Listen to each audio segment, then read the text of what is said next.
সমস্ত কিছু মার্কোই সামলে দিত। অনেকদিন আগের ঘটনা।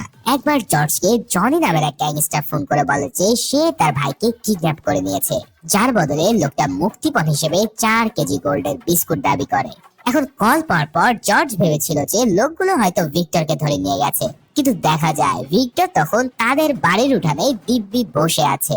এটা দেখে জর্জ বুঝতে পারে যে ওই লোকগুলো যাকে ধরে নিয়ে গেছে তাকে ধরে নিয়ে যাওয়া মানে নিজের কাঁধে করে জমকে নিয়ে যাওয়া। আসলে ওই লোকগুলো নিয়ে গিয়েছিল খতরনাক মার্কোকে।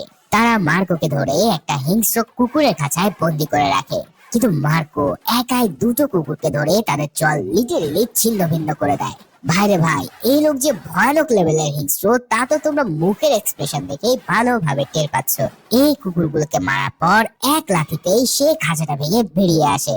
তখন সেই লোকগুলো তার উপর হামলে বসলে তাদের সবাইকে সে এক ছুরি আর তরোয়াল দিয়ে কেটে কুচি কুচি করতে থাকে।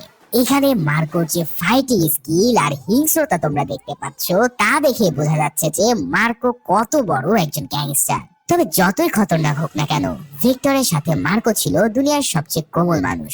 নিজের ভাইকে সে ঠিক এতটাই ভালোবাসতো। এর মানে ভিক্টরের হত্যার খবরটা তার কানে পৌঁছালে যে সে কি তুলকালাম করে বসবে তা জর্জ ভালোভাবেই জানে।